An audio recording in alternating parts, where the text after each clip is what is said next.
Welcome to the From the Vine podcast, where we share stories, spark conversations, and celebrate the people who make up our Vineyard Church community. We hope you enjoy today's episode. All right, guys, welcome back. We are in episode, I don't even know at this point, one of the episodes of From the Vine. It's been super fun being able to do these every single week. We had a little bit of fun last week with the staff, which was super cool. But this week, we have another amazing guest. Why don't you go ahead and introduce yourself? Hi, my name is Abigail, but I go by AJ. And yeah, I've been going to Vineyard for just over a year, I feel like. I think it was a year in summer. Yeah. That was when like renovations were still happening. Yeah. Huh? Well, and you they were just through about to start. The renovations just started like a couple months after we had joined. Yeah. How was that? Like coming to a church and being like, oh, like there's some major stuff going on. You can be honest. Yeah, no, it was like, I think the Sunday before the whole renovation announcements were going out and asking for like how like funds are going to work and everything like that. That was the Sunday that we came. And we're very particular in the types of churches that we go to because we don't want a TED Talk. I can like go on YouTube for a TED Talk, and inspiration. Like I want to make sure that whatever I'm hearing on a Sunday when I go to church is going to have a lot of biblical scripture involved and theology. And even like one of the things I like is when history is brought in for context, especially. So that's kind of like what we were looking for. That's cool. What do you mean when you say we? Sorry, I'm married. Henry also comes to church. You might see us around. We are an interracial couple, so sometimes that can stand out because he's Asian and I'm white. So that has stood out before to people. So if you guys see us around, you can say hi. Yeah, you guys are incredible. It's been awesome getting to know you guys. It's been super fun. What do you do? Like I know right now we've talked a little bit, like you're in school, right? And that's like kind of taking over your life. Yeah. Currently. I'm currently getting a master's degree in marriage and family counseling at a secular school. So it's been really interesting to like kind of navigate that, and especially in like writing my papers and things like that. And then I will be starting teaching 6th grade math and science coming up here pretty soon. Nice. While doing school? While doing school. So full-time goodness. school, full-time teacher. Good luck. Thanks. It's going to be great. Fun. That's awesome. But super excited. Thank you for being here. I got some very important questions I have to ask you, so I hope you're prepared. I'm ready. But all right, let's get into it. First one, I know we've asked it before, but I kind of always like getting people's opinion on it. Okay. But do you believe in the 5-second rule? The 5-second rule? It depends on the environment I'm in. Okay, so that's valid. Yeah, it depends on the environment I'm in. If I know it's more on the cleaner side, of course, 5-second rule is okay. And it also depends on how what the texture's like of the food that drops. I was gonna say, I think a thing that was brought up last time was about the type of food, and if it's something that's kind of a little bit more moist or saucy or something. Yeah, nah. Like I know Kaylee had a stance on that. Kaylee's behind the camera this time. She's our little camera switcher, commentator, moderator. But yeah, what's your take on that? Well, I've said previously, I'm a germaphobe, so anything that touches the floor is a no.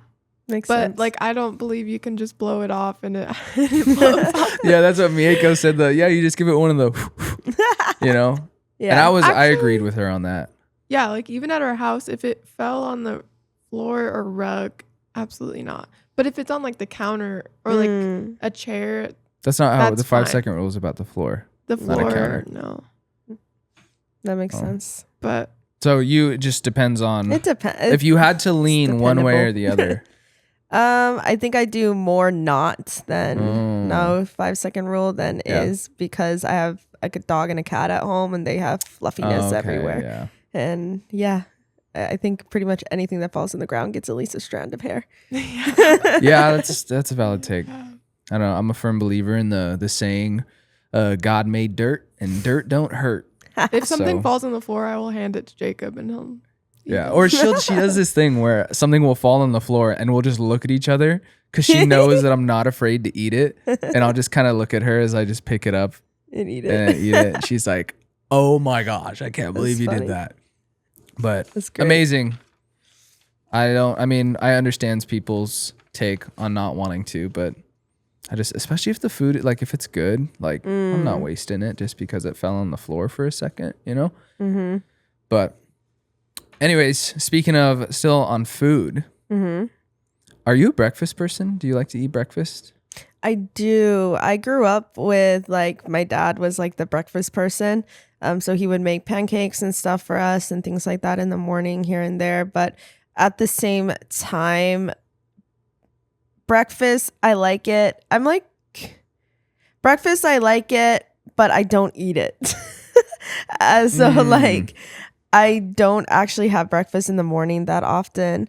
It's normally just like water, vitamins, and maybe like a protein bar or a protein shake or something like that, because I just don't have time normally for breakfast in the morning, especially rushing out the door, trying to get extra sleep, whatever. I'll eat something in the car and stuff. It was pretty bad at one point.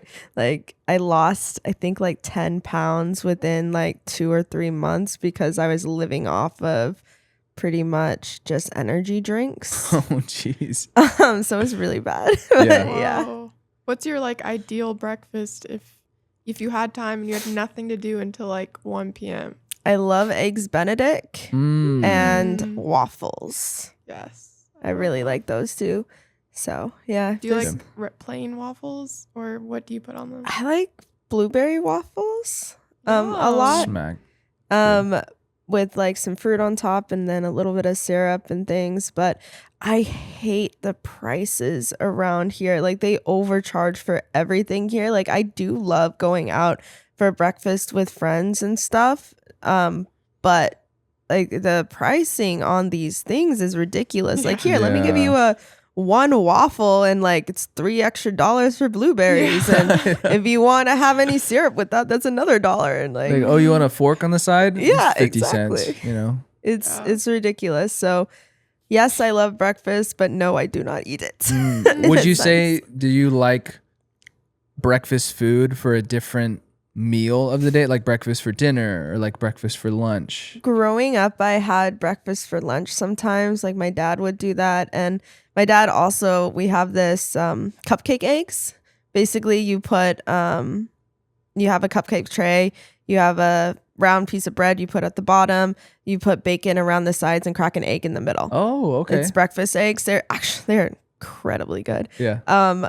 So sometimes my dad would make that with some pancakes for dinner, but Henry doesn't do breakfast for anything but breakfast.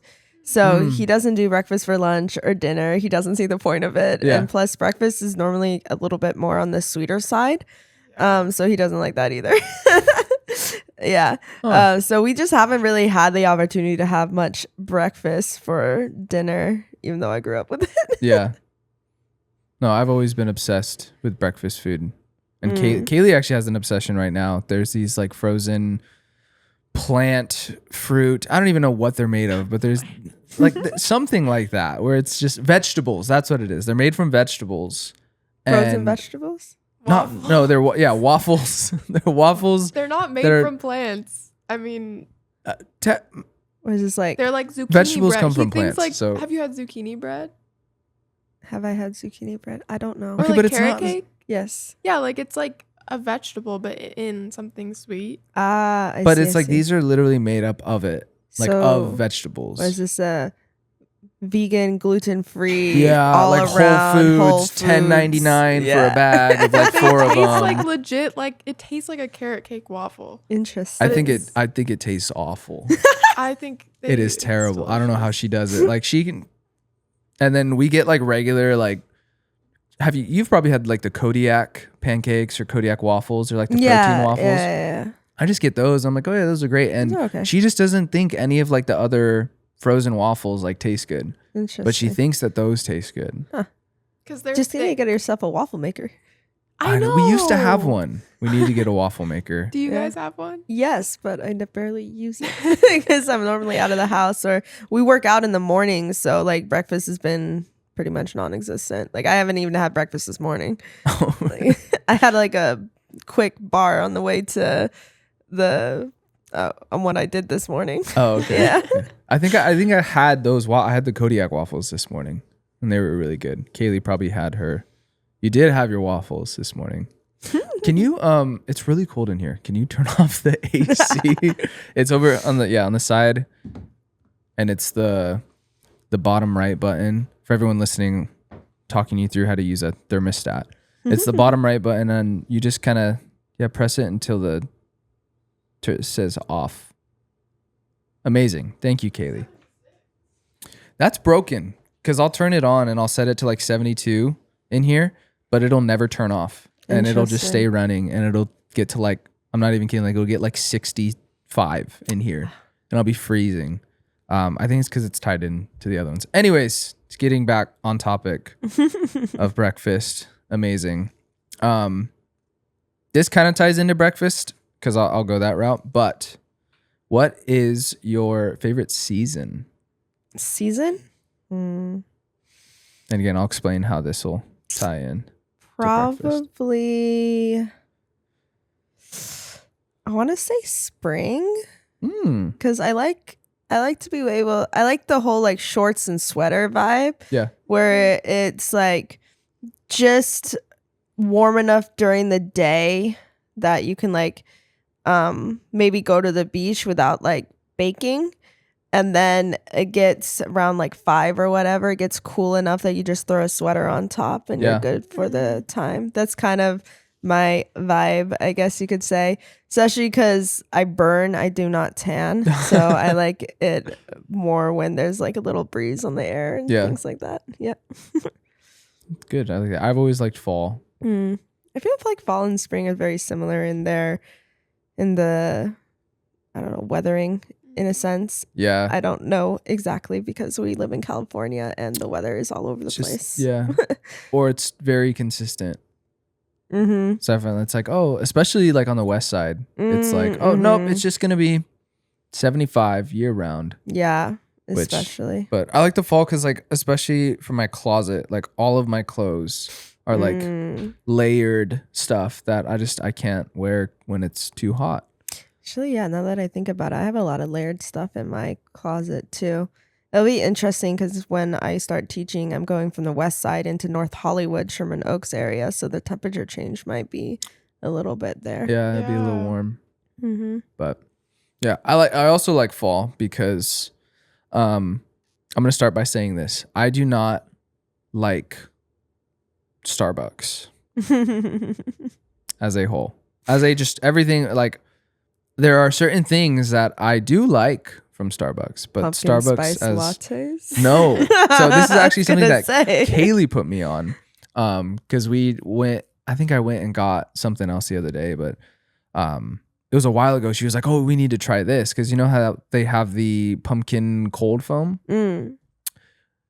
One of the only things like we ever get from Starbucks is their brown sugar shaken espresso. Those are pretty good. Which that's like, yeah, I won't get any other coffee from there. But she said to do that brown sugar shaken with the pumpkin cold foam on top. And it is actually it's very sweet, phenomenal. It's really it also depends on who makes it. Sometimes it's like super extra sweet.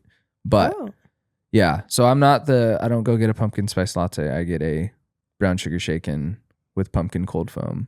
Oh, that's really interesting. Okay, so like just ideally in a nice, cool, brisk fall day with my brown sugar shaken. I also will have iced coffee when it's cold. Right. Like I just very, very rarely do I choose a hot coffee. The brown sugar frappuccino is actually pretty good. That one's pretty good. I didn't know there was a brown sugar frappuccino. Yeah, they came out with it like a month ago, I want to say. So it was after I came back from Korea, I noticed it. So, yeah. I'll have to. Is there Starbucks in Korea? Oh, girl, like Starbucks in Asia. Starbucks does better outside of America than it does inside America.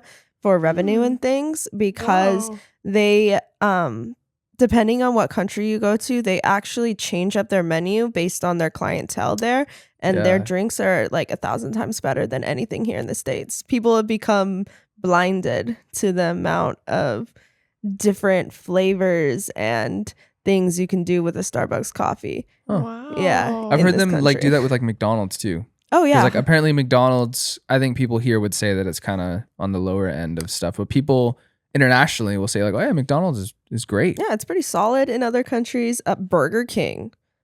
I don't know if they used better meat in other countries, Yeah. but Burger King was like amazing. Wow. Interesting. Oh my goodness. Amazing. Like on par with an In-N-Out burger. Like that Oh. type of Really? amazing. Yeah. Wow. Might have to travel and go try some Burger King. Yeah. There's actually this is a little into burgers, but Latte is a Korean burger that has now opened up in OC. So they just opened up, I think like 2 or 3 weeks ago, Latte Burger. So you can go check that out, because they have the bulgogi burger that the people have said tastes pretty similar to the one in Korea. Not 100%. They can tell there's a little bit of a difference, but they have like a shrimp burger too that they say tastes almost exactly like what it is in Korea. And then they have another one that I'm blanking on right now. Apparently, like it's pretty on par with what's from Korea. Yeah. Yum. You can try one out. That's crazy. Food is crazy. I Mhm. love food. Could eat food. Same. Well, I have to eat food for the rest of my life, but you know what I mean? Like Mm-hmm. I could be all about food for the Yeah. rest of my life. We need to take you guys to a skewers place, Chinese skewers place. That's all you can eat. It's about $1.20 per skewer. Oh, I was like, all you can eat for $1.20? No, it's $1.20 per skewer. Okay. I was like, But Henry has like I'm shutting the place down. membership to the franchise, I guess, that they've Whoa. developed. So it's now $1 per skewer. Yeah, we're going. With that. Yeah, we got to do So that. good. But anyways, all this food talk's making me hungry. I know. And I same. can imagine you because you didn't eat breakfast. But anyways, thanks for spending time in those questions. That was super fun. I got some other questions that are a little bit deeper, Okay. than just asking your favorite season. But would love to know just more about you and your story, Mhm. and just kind of inside the church, outside the church, growing up, just kind of what all that kind of looks like. And eventually we'll kind of see how that brought you here to Vineyard. Sounds So good. however you want to kind of dive in, if you want to start in childhood or wherever, but would love just to hear more about you. Yeah. All right. So, I guess we'll go back to the beginning. Start at the beginning. Both my parents are Christians, but they didn't grow up Christian. Both of them became Christians later in life. My mom became a Christian because of a missionary in South Africa, and my dad became a Christian on Easter Day in a jail cell. Wow. So, yeah, he wasn't a bad dude or anything like that. He was just like your typical college kid who had some drugs on him at the time. Yeah. Just chilling. So that I think contributed a lot to like how they raised us and such. So I was born in Santa Cruz. We didn't stay there very long. We went to Oregon because my parents felt like God was calling them into the missions field there, but turned out to be not the case. And then we went to Washington, and my parents are both teachers. So my dad was teaching at a public school. My mom was teaching at our Christian school that me and my brother attended. And then basically God had them go to Oregon so that they would meet this one particular person who was the head of the company that my parents now work for in China. So when I just turned 8, and then during the summer of 2004, we went to China. And so I started my 3rd grade year at our international school in Tianjin, China. Wow. And I stayed there until 18, and then I came back to America for university. In China, because this podcast is going to be online, I cannot say certain things. they only allow you one church for all foreigners inside certain cities. And because our city is very close to Beijing, the capital, we are only allowed one church, one Christian church. And that's where all the foreigners meet. And sometimes, and you have to have a passport to prove that you're a foreigner to get into the church, because no Chinese are allowed inside of it. And sometimes we have like government officials coming in and checking up on us randomly too. Wow. To make sure that is like the case. So it actually came about, my mom describes it as what God's church really is about and like what God's heaven will look like, because we had like a Dutch conservativist Christian, we had like African Christians from like all over Africa, we had like all across the board, like any kind of culture you can think of, we probably have it at our church, like at least one or two people that represent that culture, that place.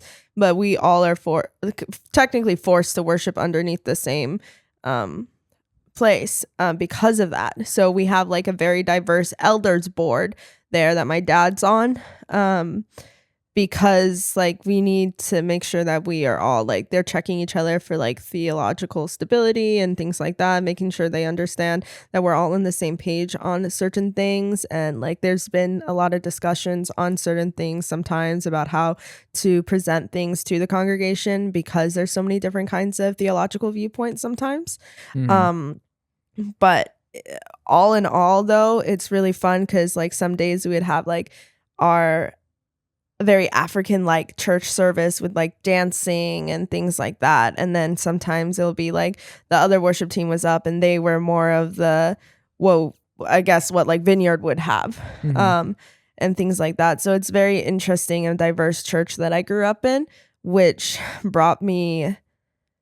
brings me to when I came back to America. Until I filled out my SAT form, I did not know how many denominations there were in this country. Yeah. I didn't even know. I still have no idea what kind of denominations are out there. I don't know anything about majority of the US denominations as well.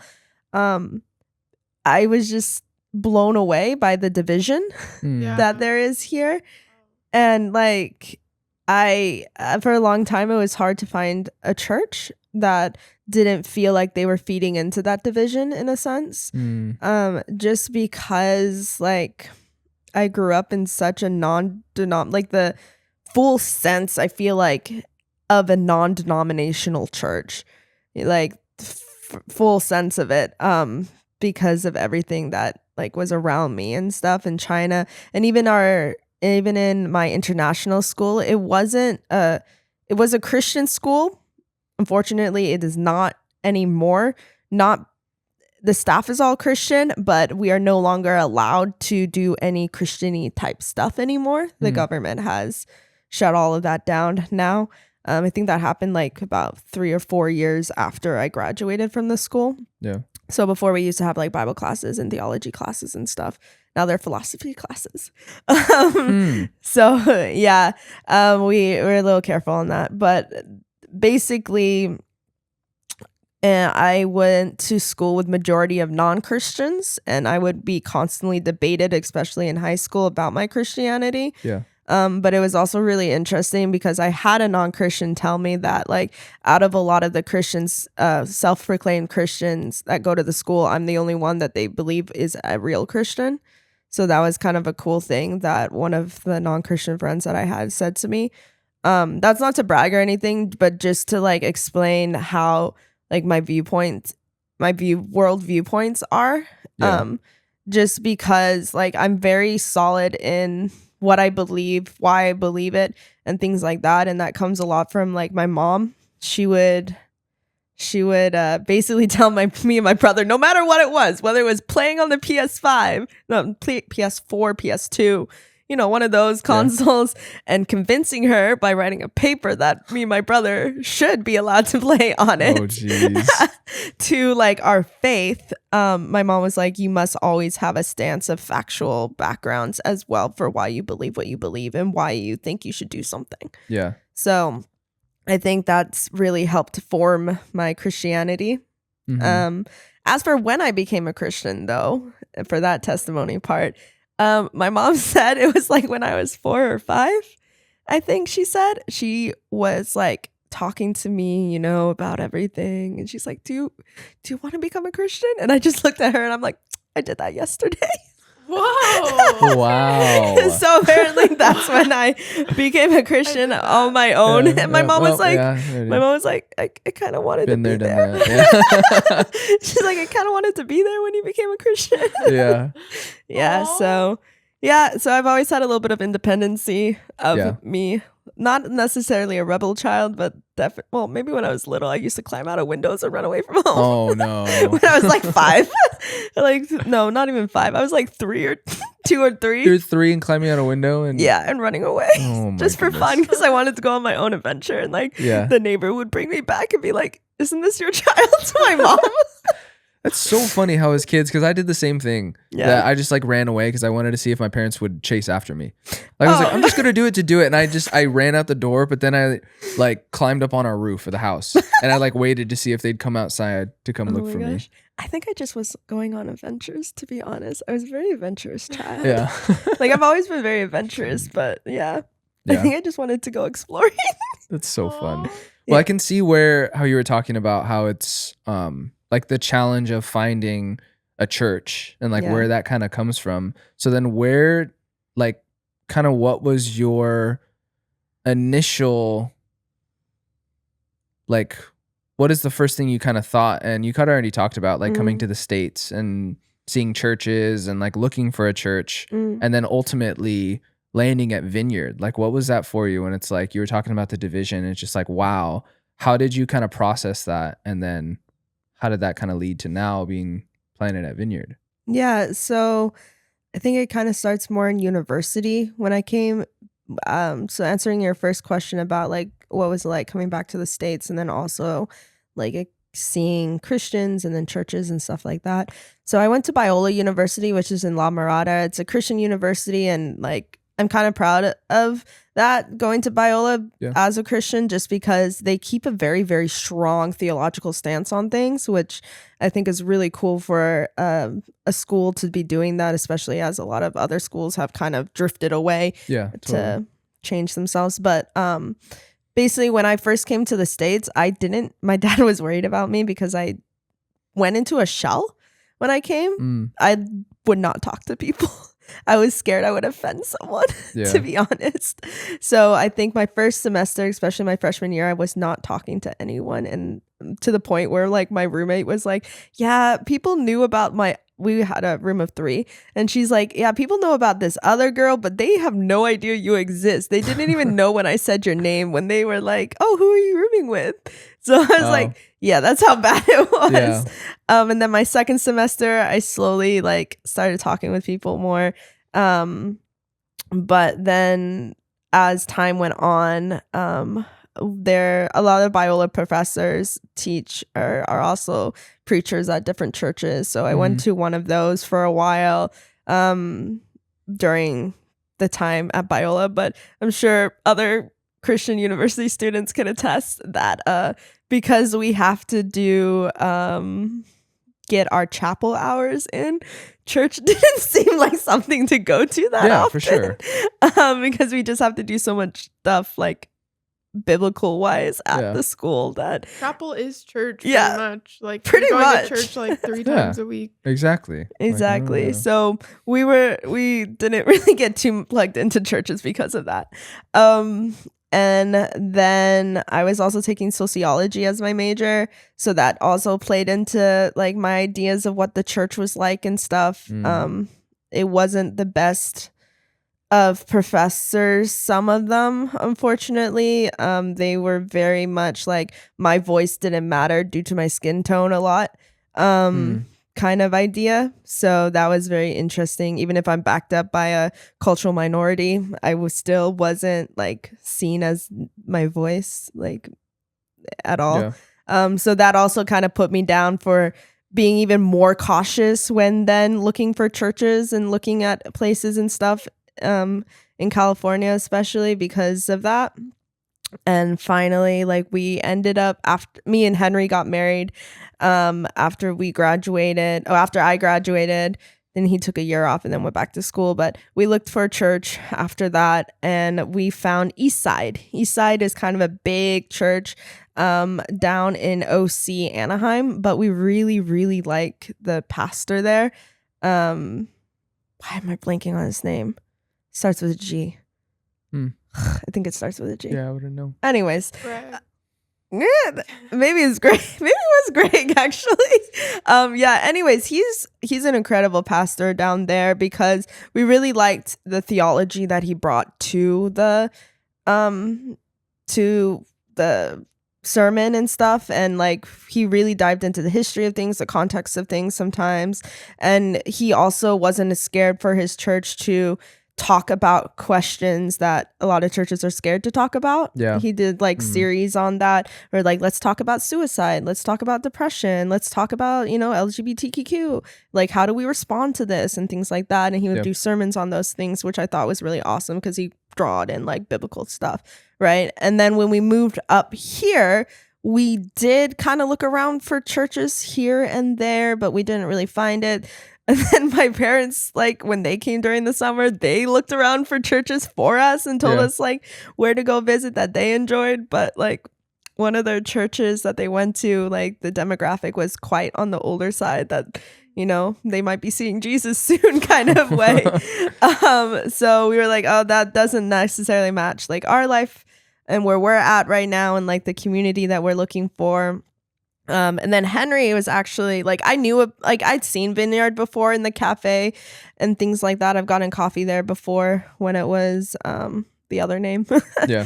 But Henry drove by at one point to go to Mitsua, and he was like, oh, I didn't even realize this was the church. So then he was like, let's try out here. So he came here. We tried it out. And I'm going to be completely honest. The day that we went, we were like, we're not sure about the sermon and things like that. Josh was not speaking, FYI. It was somebody else. I think it was a guest or something. But of course, it was Joel who like catches us like he does everyone. And he had a conversation with us. And he was like, we didn't even tell him what our thought was or anything. He's like, you need to come back, try again, like come back and check it out again. Josh is speaking the next week, so you should come. And we're like, okay. Like, thanks for like, saying that, because like we didn't know. I didn't even know he knew. Like, yeah, oh, that's cool. Yeah, Joel has some weird sixth sense on people. Like, not gonna lie, he's pretty cool. But he actually was the one who got us back to come back to the church, and we did, and we really enjoyed it. And obviously he caught us again that second time too, and he's like, oh, what did you guys think, how did it go? And you were still like no, actually we really liked it. We were like, yeah, no, that was awesome, we really enjoyed it. And then we just started coming back. Yeah. That's kind of how it's been. And I was a little sad when the cafe closed, because I would get my morning coffee before it's coming church. Back though, but yeah, it'll I know soon. There's just some last stuff that's finishing up, but I'm excited. I am excited for that. But that's really cool though. And how all of it kind of helps, like, although it was kind of challenging, especially you're coming back to the States and kind of seeing this, but like you said, like everything that did happen and everything that you saw helped you find kind of where you felt like, yes, this church is, they have the biblical backing and the theology and their teaching and like all these things that it's okay to look for in a church. Because I think a lot of people kind of get stuck behind that, like, oh, like I'm picking a church for me because I have all these things that I'm looking for. But you do have to have a certain standard. It's not even for yourself. Like, it's just for it in yourself, in the way of like, I want to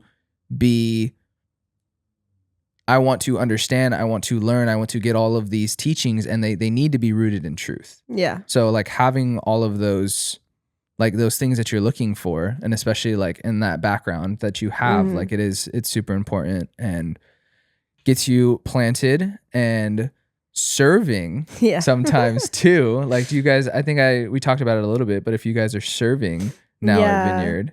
So we're plugged in kind of two ways. One is serving. We do greeting here and there in the mornings. You'll see us. And then we also go to our small group every Wednesday. Yeah. I feel bad. We're just like, oh, we're gonna go to Willoughby's place for small group. What's the small group name again? Wednesday. Midweek. Yeah. Midweek. There you go. Midweek. We're like, oh, it's Wednesday. Let's go to like, oh, small group. That's all we say at home. So, or let's go to Willoughby's. Things like that. For No, small that's great. Group. There was one time Kaylee and I went because we're technically not allowed to go because we're too young. But Oh yeah. You no, but it was like, it's super awesome. Like there's a lot of really cool things for those of you that are like kind of plugged in at the church, but don't really know a lot about communities and stuff going on. And we're actually launching something pretty soon, which I won't talk about too much. But it'll be held at the church. It'll be like classes and stuff. It'll be during the week. It'll be awesome. But there are so many communities that are going on outside of Sunday mornings where people are meeting, they're being active, they're doing Bible study type stuff. They're eating together. And I just think it's super cool. And it's super cool that you guys are plugged into that. Yeah. I really which like is it. super great. But anyways, we are kind of running out of time. But if there's any kind of last things you want to share, it's kind of open for that. But if not, we can just close this thing out. It was great having you. Yeah. Thank you for being here. We can close it out. Yeah, sounds good. Well, thanks for sharing everything that you did. It's been really encouraging. I've talked to a couple people that have been on the podcast and they've told me how people have come up and like, oh yeah, it was like this person saw or like kind of encouraged me and what I shared and stuff. So it'd be really cool. Like if you have something that kind of resonated with you and you want to come up to AJ and just let her know. I know it's been super cool just for people getting to share sometimes for the first time, getting to share their testimony. I know it's probably not your first time sharing a little bit. But it's always super encouraging to have somebody be like, oh, I heard that. I hear that. I had something similar happen to me. So if that is you, I encourage you, go up to AJ, say hi, give her a little encouragement. But thanks again for being here. Really appreciate it. Thanks for tuning in, guys, for episode whatever this was. But we will see you guys next week. Bye.